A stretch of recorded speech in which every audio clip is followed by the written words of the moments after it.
My name is Eleanor, and by all outward appearances, my life is the epitome of success. As the CEO of a thriving company, I've earned respect and admiration in my field. 2 years ago, I married David, a man who seemed to complement my ambitions and lifestyle perfectly.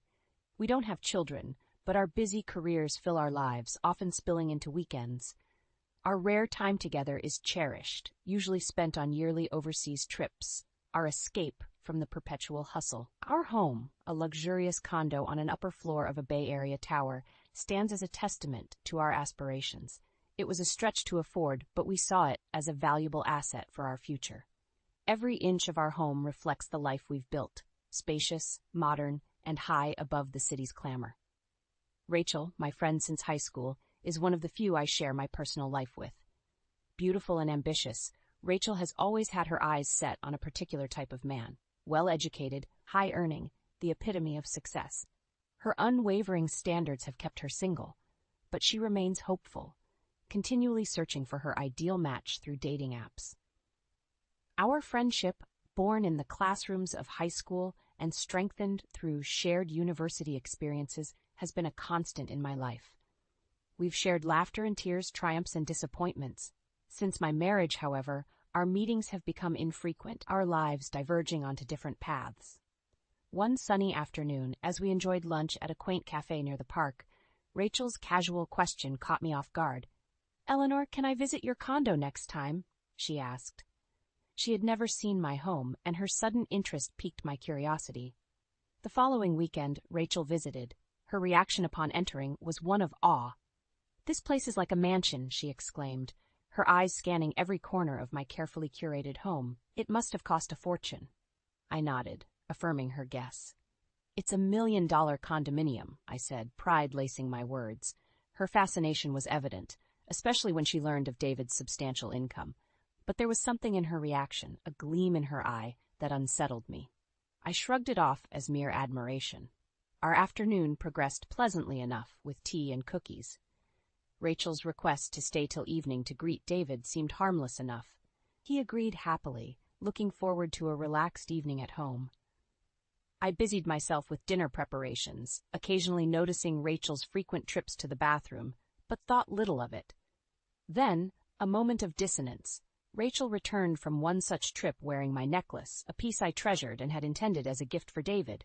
Her flippant request to borrow it for a date was startling, but I agreed, not wanting to create a rift over a piece of jewelry. Yet, as the evening drew to a close, with Rachel finally leaving, I couldn't shake a nagging sense of unease. A quick inspection of my bedroom confirmed my fears. Drawers slightly ajar, items subtly displaced. Rachel had explored far more than just the living spaces of my home. The evening ended with an awkward warmth as David and Rachel exchanged pleasantries, laughing over shared stories.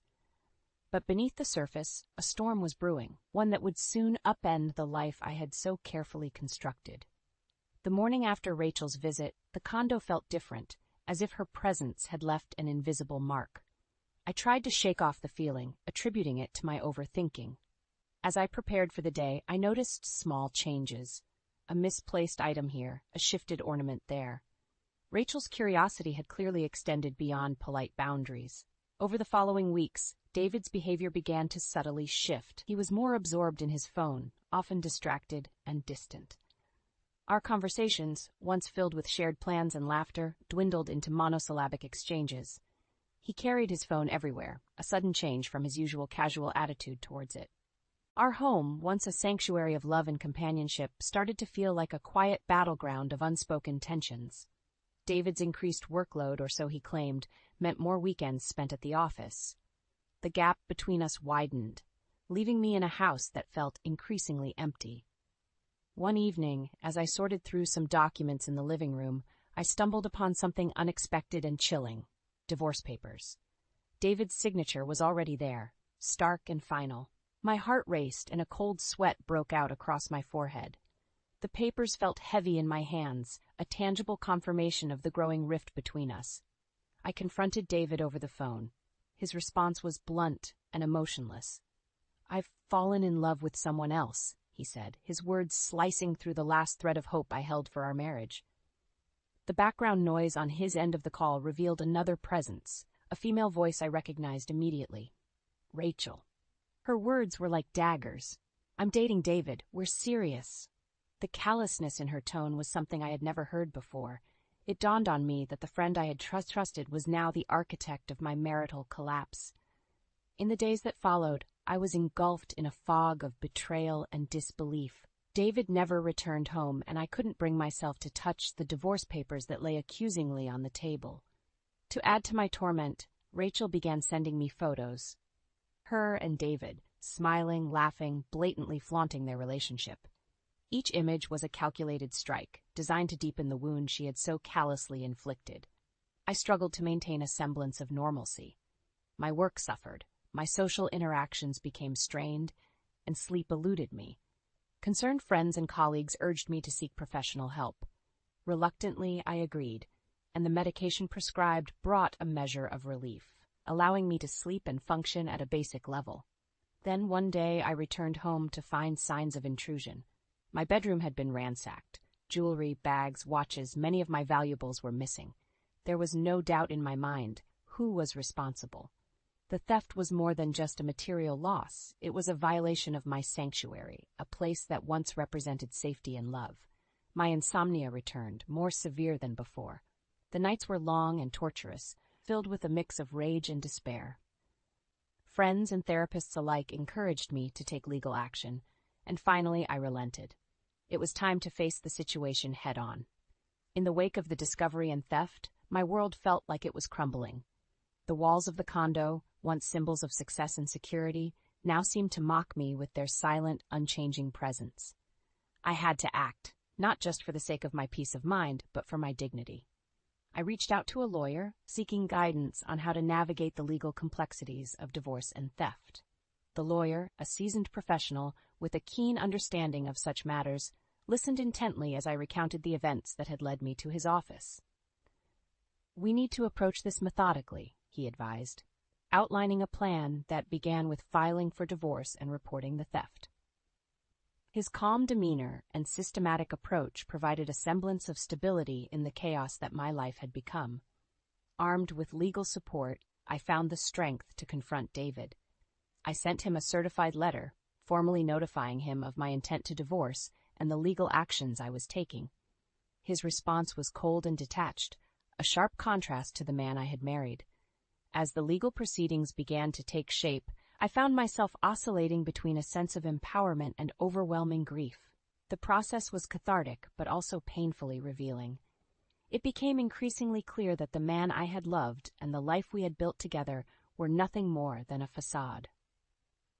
Rachel's response to the situation was equally telling. She called me furious about the certified letter I had sent to her workplace.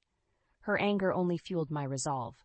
"You should have expected this," I told her firmly, ending the call. The days that followed were a blur of legal consultations, sleepless nights, and emotional turmoil. Yet, amidst the chaos, a plan began to form in my mind. I needed to confront them both, not just for closure but for a sense of justice. With my lawyer's assistance, a meeting was arranged at his office. I prepared myself mentally and emotionally to face David and Rachel, to look them in the eye and reclaim my narrative. The day of the meeting arrived with a heavy air of anticipation. Rachel entered the office first, her anger palpable. David followed, a shadow of the confident man he once was. "We'll conduct this meeting with civility," my lawyer stated firmly, setting the tone. He began by addressing the divorce, clarifying the terms and conditions. The mention of alimony brought a visible change in David's demeanor, a mixture of surprise and resignation. I watched them, Rachel with her false bravado and David defeated and remorseful. It was a stark reminder of the consequences of deceit and betrayal. As the meeting progressed, I found my voice addressing them both with a calm, assertive tone. "This is the result of your choices," I said, my words cutting through the tension in the room. The meeting ended with a clear understanding of the legal repercussions they both faced. I left the office with a sense of closure, knowing that while the emotional scars would take time to heal, I had taken the first step towards rebuilding my life. In the aftermath of the meeting, I found myself in a whirlwind of emotions. The confrontation with David and Rachel had been intense, a clash of truths and betrayals. It was over, but the echoes of their words lingered, haunting the quiet moments of my days. I returned to the empty condo, its walls now echoing the silence of my solitary existence. The place that once resonated with shared dreams and laughter felt hollow, a stark reminder of the betrayal that had unfolded within its confines. As I tried to piece together my fractured life, the reality of the situation became increasingly clear. David had not just betrayed our marriage vows, he had shattered the trust that was the foundation of our relationship. Rachel, the friend I'd confided in and trusted, had turned out to be the orchestrator of my heartbreak. The images Rachel sent flaunting her relationship with David were a deliberate attempt to provoke and hurt me. Each photo was a knife twisting in an already gaping wound. But amid the turmoil, a resolve began to form within me. I refused to be a victim of their callousness. I took solace in my work, pouring my energy into the company that had been my passion for years. The familiar routines and challenges of the business world provided a welcome distraction from the emotional chaos. My lawyer, a steadfast ally in this tumultuous journey, handled the legalities with precision and empathy. He updated me regularly, ensuring that I was informed and involved in every step of the process. As the divorce proceedings progressed, I gradually began to reclaim pieces of my life. I reconnected with old friends, explored new hobbies, and rediscovered parts of myself that had been overshadowed by my marriage. Sleep, once elusive, gradually returned, bringing a semblance of normalcy. The medication and therapy sessions helped, but it was the inner strength and resilience I found within myself that truly made the difference. The nights were still long, and the heartache lingered, but there was a newfound sense of hope. I realized that this ordeal, as painful as it was, had given me a chance to start anew, to build a life that was truly mine. I decided to redecorate the condo, transforming it into a space that reflected my tastes and preferences. With each change, the memories of David and Rachel faded, replaced by a sense of ownership and self-expression. The journey was far from easy, but with each passing day I felt stronger, more in control of my destiny. The betrayal had exposed the harsh realities of my life, but it had also opened the door to new beginnings. The legal process, though necessary, was a labyrinth of emotions and decisions. Each step, from filing the police report for the theft to attending the divorce hearings, was a reminder of the betrayal that had upended my life. Yet, with each legal document and court appearance, I found a piece of myself being restored, my dignity, my independence, my strength. My lawyer was a pillar of support during this time. His expertise and guidance through the legal intricacies provided a sense of security amidst the chaos. The divorce proceedings were straightforward, given the evidence of adultery and betrayal. However, it was the issue of the theft that brought a new level of complexity. I had to recount the details of that day, Rachel's visit, her unusual interest in my belongings, and the subsequent discovery of the missing items. The police were methodical in their investigation, and my lawyer ensured that every legal avenue was pursued. As the case unfolded, the depth of Rachel's deceit became increasingly apparent. It wasn't just a one-time act of theft. It was a calculated betrayal that spanned the entirety of our friendship. The realization was a bitter pill to swallow, but it also fueled my resolve to see justice served. Meanwhile, the once lively condo continued to feel empty and vast, a constant reminder of the life I once shared with David. I started to consider selling it, the idea of a fresh start in a new place becoming more appealing. The divorce was finalized with a sense of quiet resignation. David's admission of the affair and his acceptance of the consequences brought a formal end to our marriage. There was no dramatic showdown, no explosive confrontation, just the somber reality of a relationship that had irrevocably broken. As part of the settlement, I received a significant portion of our shared assets, a fact that would have pleased me once, but now felt like a hollow victory. The money couldn't compensate for the trust that was broken or the time that was lost. The theft case against Rachel was building momentum. The evidence was undeniable, and her attempts to deflect and deny only added to the strength of the case against her. The thought of her facing legal consequences for her actions brought a sense of grim satisfaction. Despite the legal battles and emotional upheaval, I found moments of peace. I rediscovered my love for painting, a hobby I had neglected for years. Each stroke of the brush was therapeutic, a way to express the myriad of emotions that words couldn't capture. My nights were no longer plagued by the haunting images of betrayal. Instead, they were filled with plans for the future, dreams of what lay ahead. The path to healing was long and winding, but I was on it, one step at a time. The closure of the legal proceedings marked the end of a tumultuous chapter in my life. The courtroom, once a place of anxiety and confrontation, became the setting where illusions were finally shattered and truths laid bare. Rachel's trial for the theft was a sobering affair. The evidence against her was overwhelming, and her initial bravado crumbled under the weight of reality. The court found her guilty, and she was sentenced accordingly. Watching her being held accountable for her actions brought a sense of justice, albeit a bitter one. David, on the other hand, faced his own set of consequences. His affair with Rachel had not only ended our marriage, but also tarnished his reputation. His once promising career took a hit, and the man who once stood beside me with confidence was now grappling with the fallout of his choices. As for me, the conclusion of these legal battles was both liberating and daunting. I was free from the shackles of a broken marriage and the betrayal of a friend, but I also faced the reality of starting over. The condo, once a symbol of my married life, felt too large, too empty. I made the decision to sell it, seeking a fresh start elsewhere. In the midst of these changes, I found solace in my work. My company, which had been a constant through the ups and downs, provided a sense of purpose and direction. I poured my energy into new projects, finding that with each success a piece of my old self was restored. It was during this period of rebuilding that I reconnected with an old college friend, James. Our rekindled friendship brought unexpected comfort and companionship. James, having gone through a difficult divorce himself, understood the complexities of my emotions and offered support without judgment. With time, the wounds began to heal. The sleepless nights and heartache gave way to a newfound sense of peace and self-assurance. I started to enjoy the simple pleasures of life again: a quiet evening at home, a good book, the company of friends. I also rediscovered my passion for travel. A solo trip to Europe, initially daunting, turned out to be a journey of self-discovery. Walking the streets of Paris, exploring the art and culture, I felt a connection to a part of myself that I had long neglected. The trip was not just an escape, but a revelation. It reminded me of the vastness of the world and the endless possibilities it held. I returned home with a renewed spirit, ready to embrace whatever lay ahead.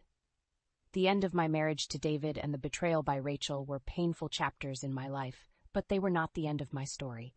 They were, in fact, the beginning of a new journey, one where I was the author of my own destiny. The sale of the condo marked a significant turning point. It was more than just a change of residence. It symbolized the shedding of my old life and the beginning of a new chapter. I moved into a smaller, cozier place, one that felt more like me and less like the life I had shared with David. Professionally, my company was thriving. The challenges of the past year had honed my leadership skills, and I found myself making bolder, more confident decisions. We expanded our reach, venturing into new markets and exploring innovative ideas. The success was gratifying, a testament to my resilience and determination. During this period of growth and change, James became a steady presence in my life. Our friendship evolved naturally, filled with deep conversations, shared interests, and a mutual understanding of each other's past hardships. His support was unwavering, a contrast to the instability I had experienced with David. It was on a business trip to Europe that an unexpected opportunity presented itself. In a quaint jewelry store in Paris, I met Alexandra, the charming and insightful owner. Our shared passion for jewelry design led to animated discussions, and I found myself drawn to his perspective on art and life. This encounter led to a collaboration, with my company's jewelry being showcased in his store. It was a significant milestone, both professionally and personally. Alexandra and I developed a close bond, one that was built on mutual respect and shared experiences. He, too, had endured the pain of divorce, and our conversations often veered into the realms of healing and personal growth. Back home, life settled into a comfortable rhythm. The pain of the past receded, leaving behind lessons and a newfound appreciation for the present. I reconnected with old hobbies, took up new interests, and surrounded myself with people who brought positivity into my life.